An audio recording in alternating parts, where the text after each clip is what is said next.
Hey my lovely beauties, welcome back to my channel. It is I, Miata Ade Labele, and I am going to be starting right here, right now, my episode by episode reacts.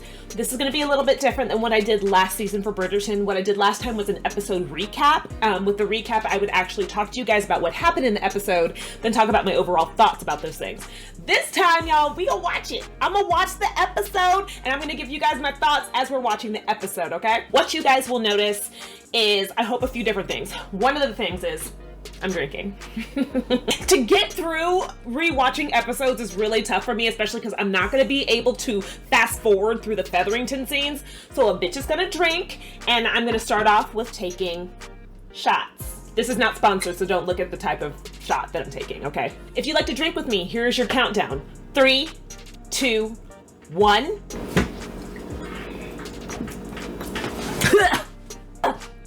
Ready for our second shot? Yeah, we're doing 2 shots. I know. Drinks. Get the drinks together. 3, 2, 1. Help me. Is this cheap ass rum that I think we got from Trader Joe's? Help. So what's gonna happen here is I'm gonna get lit. I'm letting y'all know right off the bat. So if you're looking for class, if you're looking for someone who's just got really beautiful, eloquent things to say, there are so many amazing YouTube channels with women who are just like so classy. There are these classy YouTubers. A bitch ain't classy. I'm wearing right now a bathing suit top because I thought it looked cute. Okay, so like I'm in a bathing suit top and nothing else. I look like Winnie the Pooh from the waist down. I'm just letting y'all know this is not where it's at. If I have to do a rewatch of the show for you, I'm gonna be drinking and enjoying myself. Other difference that you will notice, especially between this video and my overall season review, I'm gonna try my hardest to not like tear the season down, right? I already did that. I already got to have my say about how I felt. You guys know how I felt about the plot. If you don't, watch that video. I'm gonna try my hardest to not tear the show down. I'm gonna try my hardest to meet the show where it's at. I also am gonna try to keep as minimal as I can talking about the differences between the show and the book. I will talk occasionally about the differences between the show and the book, particularly if I think it's a change that was for the better or worse. You know, if it's a change that I really think made the season worse, then I'll talk about it. If it's a change that I really think was better than the books, I'll talk about it. One of the first things that I'd like to talk about right off the bat before we even start, a book difference that is just right from the jump. Anthony is quite different in the show than he is from the books. Anthony in the books is kind of a bully. He's a little overbearing. I quite love book Anthony, but what I'm gonna say is Jonathan Bailey doesn't have that energy, so he's bringing an entirely different energy to the show, which I think is gorgeous. Jonathan Bailey is the best actor in the show. He is phenomenal. What he is doing as Anthony, I think, is brilliant work. I haven't seen a single person complain about him. I saw a lot of you guys last season talk shit. You were like, I don't like Anthony. He's such a bully. That's who Anthony is, but I think Jonathan has won everyone over this season in his portrayal, and so I love it. He's very different than book Anthony. I will also say another difference right off the top, Violet, mother of all of the Bridgerton. She's quite different. In the book, she's a much more, I want to say, kind, agreeable, just generally in a good mood type of person. In the show, she's quite mama bear. I'd say sometimes she will tell her kids like it is, and she gets very protective when she thinks other people are taking advantage of her children or her family. She's not like that in the books at all. I did have a problem with that last season, but this season, not really. I think that this actress is doing an excellent job, and I think that overall it makes sense, right? So, sorry y'all, the alcohol's hidden. The alcohol's hidden. I'm 4 minutes in. I don't know what's gonna happen. If you guys are interested in seeing me completely drunk already, you can go to my Courtship reviews. The Courtship was a show on NBC that a friend of mine convinced me to review, and then the show got canceled after 2 episodes. I risked so much alcohol poisoning for that show. So, ooh, girl, someone's getting messy. So, without any further ado, let us start watching episode 1 of Bridgerton season 2. Guys, I'm here. I had my husband make me some popcorn, and I'm hoping I don't choke and die. And we're gonna watch this episode. We're gonna watch episode 1 of Bridgerton. I'm lit. I love you guys so much. I'm lit. Yay. So just because we just saw the bee, they ended the season 1 with the bee and starting right back up with the bee, which I wonder how long they're going to continue on with the bee theme. You know what I mean? Like the bee means a lot to Anthony, and I do wonder if that's going to continue on for a future season. So we'll see. Half time, stand back. No offense, sister, but I believe you were the last person she would like to see. And For those of y'all that do not know, this is Francesca. This is the first and last time you will see her this season. Okay? husband and child at home for this. That's what everyone... Daphne, your husband's on Dungeons and Dragons. He's not here. Okay, baby. You didn't leave him at home. He's on a different show now. All right? You a single mother now. Just accept that. That's what happened. I kind of love... Sorry, guys, my mouth is full of popcorn. I kind of love knowing that there's been a time jump and that we're seeing a very distinct difference in terms of style and how the women come out during their season, right? Obviously, Daphne did not look like this. She did not have feathers. But as we'll see later on in the episode, as all of the girls are coming out, feathers are now in vogue. I love little details like that. I love knowing that we've had just maybe like a year or so of time jump, and now feathers are in. I love shit like that. Lack of any real gossip. Were these people friends in the first season?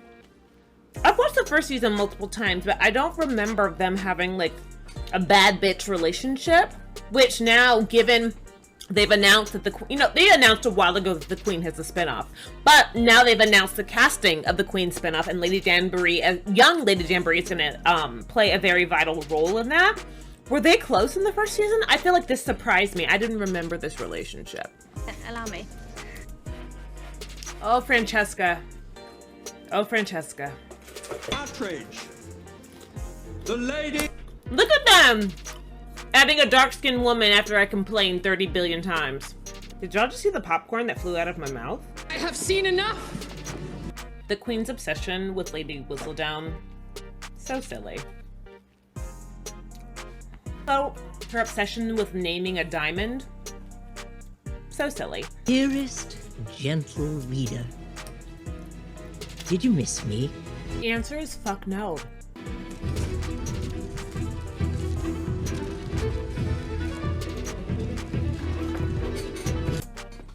I still think one of the biggest mistakes that they've made overall with the show is showing Penelope being Lady Whistledown.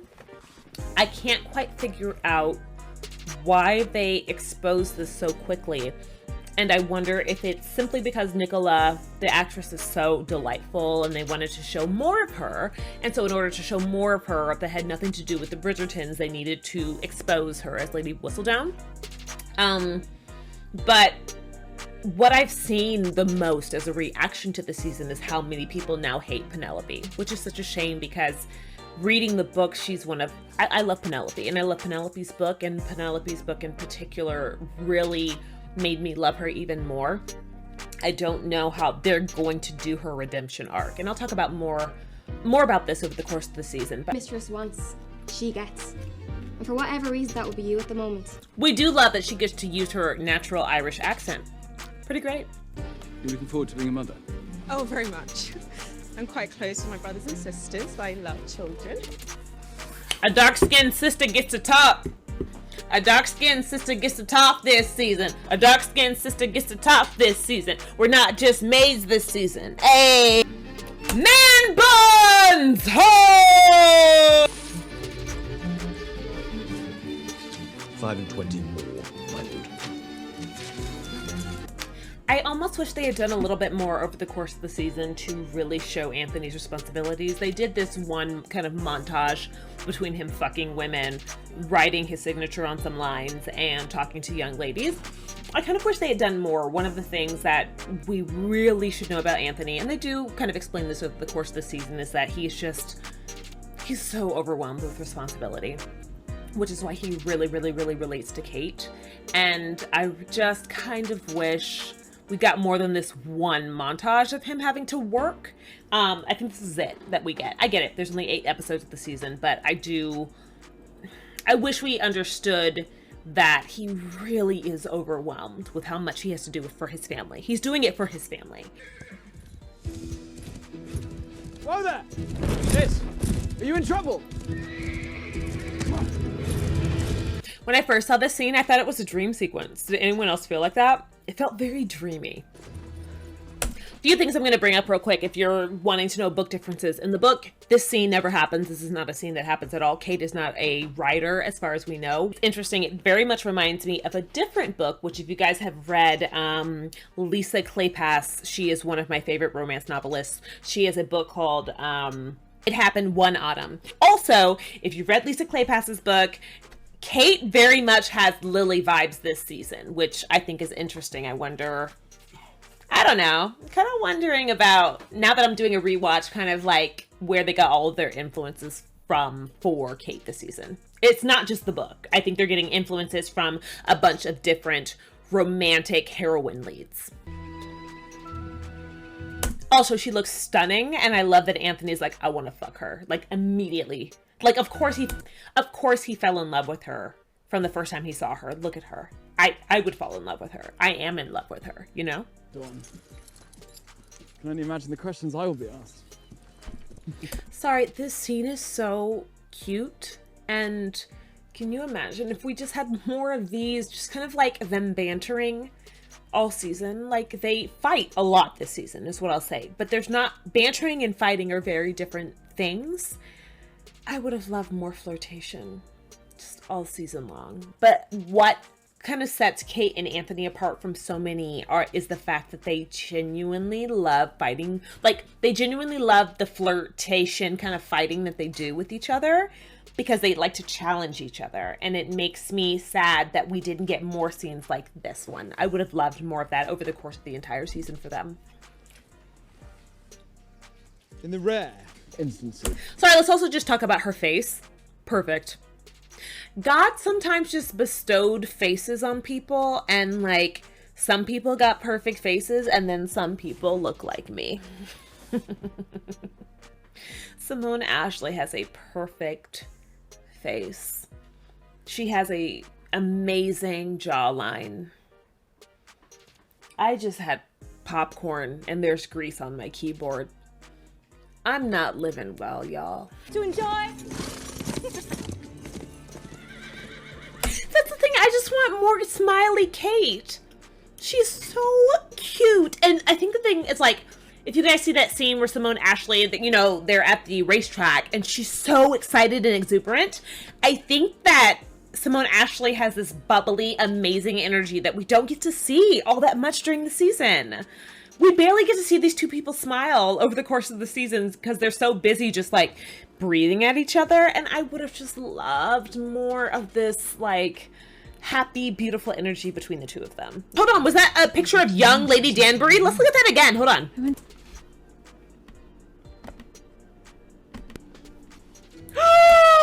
Young Lady Danbury. Sorry, I just get excited because we're going to see her next season with Queen Charlotte in their season, or in the spinoff. I think it's a terrible idea. I don't think any of the writers of the show have the range to talk about race and race relations in England during this time as they recreate a new fantastical England. But I do love Lady Danbury, so I am excited to see whatever they do. And I'm excited to trash that season of television too. And you, after all these years? My favorite part is watching Adjoa Ando pretend she needs a cane, but then in scene she's straight up like dancing and she's just like like, I need a cane, I have terrible knees. This woman does not need a cane. When she was in that scene dancing, she did not need a cane, okay? She's just doing it to look like a pimp. Allow me to introduce to you my youngest, Miss Edwina Sharma. Oh, quickly, if y'all want to know book differences, this is not in the books at all. In the books, Kate, Mary, and Edwina rent a house by themselves. They do not know Lady Danbury as far as we know. Lady Danbury and Mary Sharma do not have a relationship. And they have very little money. They wear gowns that are... I feel like Anthony describes it as kind of not quite dowdy, but he notices that their gowns are not as nice as other gowns. Everyone notices that these women do not have a lot of money. I thought it was an interesting change to make it that they stayed with Lady Danbury because, I don't know, I thought it would be more interesting and I think it would have made a better story if all three of them were very much aware of how poor they were. If all three of them knew, Mary, Kate, and Edwina is who I'm talking about, if all three of them knew how poor they were, then it would make sense for Edwina to go after a Viscount, because she would be desperate for her family to be out of the dire situation that they are in. In fact, Kate didn't get to have her own season. She's sharing this season with Edwina because they didn't have enough money for Kate to have her own season when she came of age. I'll also mention one of the big differences in the show. Kate in the book is 21 years old. I'm actually glad they aged her up. Having a 21-year-old, especially in our time, say that, like, I'm a spinster and on the shelf did not make any sense. So aging her up to 26 actually works quite well. Of course. Now, I have made all the arrangements. The pianoforte is tuned, the instructor's high. Obviously, something weird is going on right now between Lady Mary and the Queen. Just so you guys know, none of that in the book. The Queen is not in the books. Bum, bum, bum. They're shocked. Sorry, there's no Queen in the book. So anything dealing with the Queen in the show is purely show dramatics, is purely show just wanting to show Queen Charlotte, wanting to have another black character. Hey, great. But I'm just saying, like, so anything dealing with the Queen is not there. Okay? So just know that so almost everything dealing with Lady Mary in the TV show is pure show, new stuff. It's not in the books. At the mature age of 26, Mom. Like I said, older than book, Kate, but I think a better change. I think that's a good change for the show. Oh, I do hope you did not go to too much trouble finding all of those instructors. Not at all. My mamma did not err in her description of you, a woman of such grace and kindness. I am sure we have much to learn from you, such as the preparation of this most excellent tea. I saw one of the people comment that they couldn't believe how, like, rude Kate was being to Lady Danbury. Bitch, if I'm Lady Danbury, I'll kick you out my house. Bitch, you want to talk back to me? You know more than me? Do you know the mean streets of London? Bitch, I'll kick you out. What you gonna do? Do some tricks, okay? You know what I mean? Turn some tricks for money? Bitch, I'll kick you the fuck out. You want to get smart with me? This is why I'm not Lady Danbury. The top 10 ways in which to... I'm sorry, this episode is so long. I just looked at the time, and I think I'm, like, not even halfway through. Potatoes. Because these days, I am the housekeeper, lady's maid. The first sign that we should have known that this season was going to be at least 1/4 to 1/3 Featherington was this scene. Bitch, y'all are poor now. That's fine. You know what I could be getting right now? Kate and Anthony clapping cheeks. You know what I'm not getting? That. You know what I'm getting instead? A discussion of y'all eating potatoes. Cornwall, perhaps. Cornwall? Well, I suppose you may visit Mr. Finch and me. If there is nary a penny for new dresses or staff, there is certainly none for her dowry. He shall prevent me from marrying. Real quick, I just want you guys to know differences in case you guys care. This Featherington marries Mr. Burbrook. If you guys remember from the first season of Bridgerton, that's the man that basically sexually assaults, harasses Daphne, and gets kicked the fuck out of the ton, basically. In the books, that doesn't happen at all. He does kind of sexually assault Daphne, but everyone's just like, oh, he's a dummy and he's drunk, and they just kind of let it go. And he ends up marrying one of the Featheringtons, and is actually quite sweet because they're both idiots. So in the book, she marries, this particular Featherington marries another idiot, and it's kind of cute because they're so dumb together. And What troubles you? just so we can get into it, nothing that happens with Mary, again, I think I already said this maybe, but I'm drunk. So nothing that happens with Mary Sharma, Mary Sheffield Sharma this season happened at all in the books. Mary... Actually, it kind of made me sad because Mary, so Kate's father is the second man that Mary married. That was her second marriage. We don't know what happened to her first husband. He probably passed away before she married Kate's father.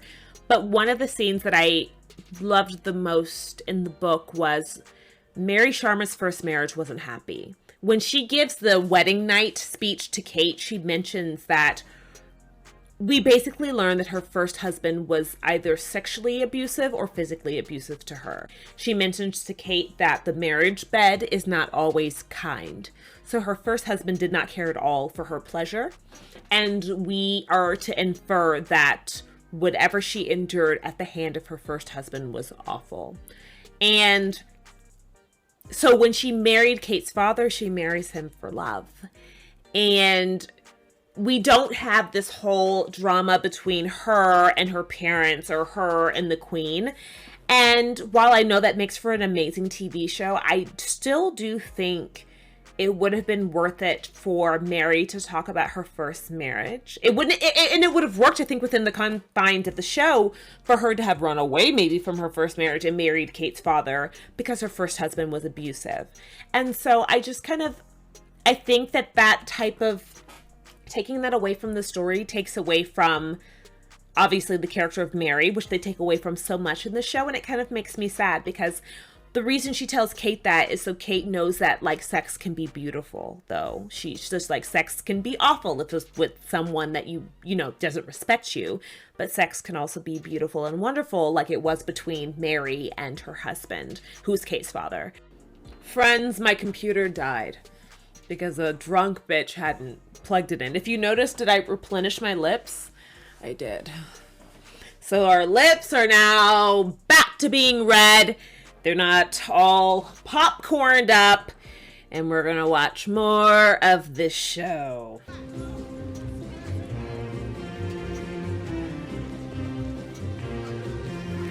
Honestly, look at how gorgeous Kate is. I know she's supposed to be 26 in the show, but what man would have ignored her? None of them. She's stunning. She's so beautiful. Simone Ashley is literally she models in real life all the time. What man would have ignored her? None. None! You look lovely, dear. I look like a prize calf trussed up for auction. Even Daphne felt most apprehensive. Benedict is particularly delightful this season. I don't know if I really noticed him all that much in season 1. There were so many things going on, and they did have some Benedict story in season 1, and I was just like, okay. And I don't like Benedict's book in particular. To me, book 3 is the most boring of all of the books in the series. I know, for those of you guys that love Sophie and Benedict, I'm sorry, it's one of my least favorite stories. I'd say Gregory's story is my least favorite, but Benedict's my third least favorite story. They are doing amazing work with Benedict this season. And I've seen some people say they think next season will be Colin and Penelope, but I don't know, because the actor playing Benedict is doing really beautiful work, and they're really making sure we see him as being incredibly charming. I have seen other people mention this. I actually mentioned this to my husband as well. The personality that you are seeing with Benedict is actually book Colin's personality. So the charmingness, the flirtation, all of that shit, that's actually supposed to be what Colin is like. In the book, Colin is incredibly charming. He's the best looking and the most charming of all of the Bridgertons. He is the most flirtatious of all the Bridgertons. We are seeing that with Benedict. I actually really have no idea how the show is going to show Colin into someone we care about, because so far he's just kind of a whiny bitch. I'm sure there is someone here who will charm you. After all, this is the season the Viscount intends to find a wife. I love Violet. You honestly just did that. I believe I Book did. Violet would have done the same thing. Observed by another. I see we have much to learn. Honestly, Lady Danbury should have called her out a lot more than this. Kate in the books, I will say, she is overbearing like this. She very much wants to have control of kind of what her sister does, but she would never have denied her sister dances with certain people, that sort of thing, because it would have gone beyond the pale. She would have been messing with rules of the ton, which she already would have known. Now, we do have a Kate here in this season who is coming from India, and the rules there of courtship might be a little bit different. That is true. But Kate this season does a lot of shit that is just so bitchy that her family would have been shunned by the ton so quickly, and it is wild to watch. My husband handed me water. I think when I went and motorboated him, he knew I was too lit.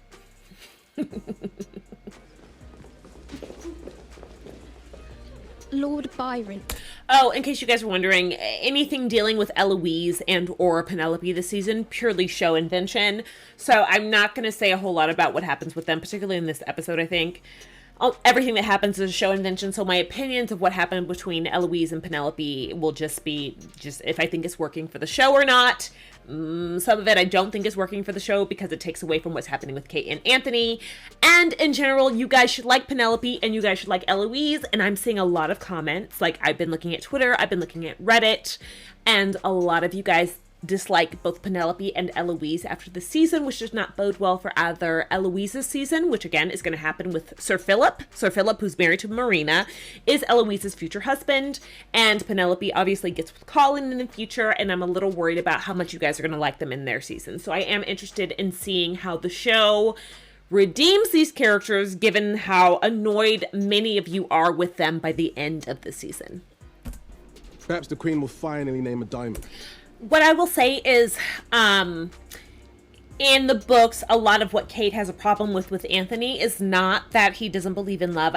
It's that he's a rake, right? He is well known, and Lady Whistledown consistently reports that he is a rake with a capital R. He loves debauching women. He loves having fun. He is known for this, and she doesn't want her sister to end up with someone who is going to, in Kate's mind, absolutely cheat on her sister once they're married, and that's her biggest thing. She also is very much attracted to Anthony, and that's also part of the reason why she doesn't want her sister with him, but she lies to herself about that. Absolutely nothing more. So you find my smile pleasing? I find your opinion of yourself entirely too high. I love that. So you find my smile pleasing. More of that! Guys, I am drunk and horny. Like, I am fully into him flirting with her. More of that all season, please. We will see you at home. People are watching, my dear. You are clearly upset. What is clear is we are woefully unprepared to navigate this lion's den. Are you woefully unprepared? Really? Because you could have listened to Lady Danbury earlier today when she wanted to instruct you guys and you thought you knew everything. A diamond. Or perhaps... I just look back. I had a really big problem with the Queen naming the diamond of the season, and I was like, this diamond thing is stupid. I just look back at the book. Let me see if I can pull it up real quick.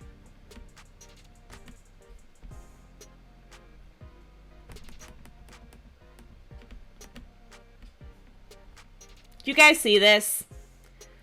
Who is considered the diamond of the season? It's a thing. So that's on me. I had forgotten that a diamond was a whole thing, so like, fucking fine. Candlesticks, see what they're worth. Yes. It's very funny. So eventually in the books, like, Penelope is really rich. And, like, Penelope has money. By book 4... Book 4 takes place, honestly, about, like, 7 or 8 years. I mean, like, the books take place over several years after each other book, right? So, like, book 2 maybe happens a few years after book 1. By the time we get to Penelope's book, I feel like she's, like, in her mid-20s, late 20s, guys. Do you guys remember? I can't quite remember off the top of my head. But she's very rich, because she's been doing Lady Whistledown for, like, 5, 6, 7 years at this point. And she does have a conundrum about how to help her family. She doesn't know how to tell them that she's wealthy because they're going to ask questions, but she does need to help them because they're poor. So it's interesting, though, watching the show and watching her know her family is, like, destitute. And she literally has, like, hundreds of pounds under the floorboard. Here there's a party. I have much work to do, Mr. Bridgerton, and my art must come before all else. There's no way on earth I would not be getting my rocks knocked the fuck off by Benedict. Okay? If the man says he wants to see me and do some things to me, I would let the man see me and do some things to me. You know what? On my schedule. Okay, I've got a break between 6 p.m. and 8 p.m. You can come, do your thing, and then leave. Ma'am, don't let him meet that artist woman. Keep getting your shit rocked by this man. This is the duty I must fulfill. Such a bitch to his own mother. Slap him in the face, mama. Kill him. You will end up alone. Hell yeah, mama. No interest in being used as a pawn in someone else's game. That is not what we are doing. Then tell me what stipulations the Sheffields have apparently set down with regard to Edwina's match. So this is completely as I said before, completely a show invention. First off, they are not staying with Lady Danbury, as I already said. The Sheffields, who are Lady Mary's parents, are not in the books at all. And I would say something that confused me all season is I could not understand why anyone was upset with Kate for trying to, I guess, meet these stipulations. Kate, I'm a little confused about why Edwina and Mary don't seem to understand how poor they are. Because if they're as poor as it seems they are, then they would know that they were in dire straits and that they need money. So everyone being really upset when they find out that Kate has taken it into her own hands to basically contact the Sheffields and say, hey, if Edwina makes a good match, can you give her money? That doesn't seem all that awful to me, particularly because their family's mad poor. So either Edwina and her mother are idiots and they're just completely unaware of how poor they are because somehow Kate is keeping it all together for them, and that's too much stress to put on one person, or the show has just added an extra layer of drama that doesn't quite pay off in the end because the Sheffields show up for one episode and then disappear, and they made little to no difference because Anthony breaks up with Edwina only to get back with her immediately. As an older sister, and Kate being an older sister, I don't know, I'm always going to side with older sisters trying to do stuff to provide for their family. And her mom and her sisters should have known better than to be like, oh my God, Kate, how could you have done something like this? Well, y'all bitches weren't. Who was going to make sure we didn't live destitute and in the streets? You know what I mean? What is the plan? What is the game plan here? So I get that there's a difference, right? Edwina here does not know how poor her family is somehow. Sure. But Mary Sharma does. And I just don't know why anyone would blame Kate for trying to make sure that her family was well taken care of while also keeping the innocence of her sister. And I will smile and I will nod politely after each and every sip, to be sure. I also just love this moment. I think this is a beautiful moment for Simone. It's so emotional, it's so beautiful, and it explains everything about Kate, I think, really beautifully. And I think that's, again, I would have just loved more moments of her being able to open her heart that happened before episode 6, because she loves her family so much and she's doing so much for them. And this is her thesis statement, you know what I mean? Everything Kate does is for her family, and I just am frustrated that the heart-to-hearts that Kate could have with Anthony, or the heart-to-hearts Kate had with Edwina, or the heart-to-hearts she could have with her mother, just don't get to happen all that often. And when she gets to have them, though, I think Simone is doing such a beautiful job. Things being pulled, Lady Danbury. You said you wanted a shake-up. I do love that the Queen is not stupid enough to be like, oh yes, let me do whatever Lady Danbury wants. I love that they know each other enough to know when the other one is basically trying to get the other one to do something. I really, really like that moment. Sip at wallflowers all evening and refine your circle of friends. This moment seems really bitchy, but Cressida in the books is just as bitchy. She's like an awful human. They're playing her right. She's truly awful. Many, in fact. But for the most part, my education was taken up by more serious pursuits. Modern languages, classical literature. I do love to read. I'm not gonna lie, you guys, I think it's probably Jonathan Bailey. He has chemistry with everyone. I don't hate these two together. I know that he is so in love with Kate. And again, a scene like this never happens in the books, but I remember watching the scene for the first time thinking, I don't hate them. I like them together too. I think Cherie Thread's doing such a gorgeous job, and she's so cute and so pretty and so charming, and he's so beautiful and pretty and charming. I was like, I mean, if they ended up together, like, fuck, shit, they're cute. He is here, the new Lord Featherington. Lady Featherington. Guys, I'm not gonna lie, I'm attracted to him. I would take him for a tumble, okay? We could go hunting in the woods. Hunting, by that I mean sex. I think he's a little... He looks a little Michael Cera-ish right here in this pose. I don't love that. Okay. Does he look like Michael Cera? Now that I'm looking at him again, does he look like a British Michael Cera? I don't know. Now I'm a little questioning my own taste. Hey guys, we just finished episode 1 of season 2 of Bridgerton.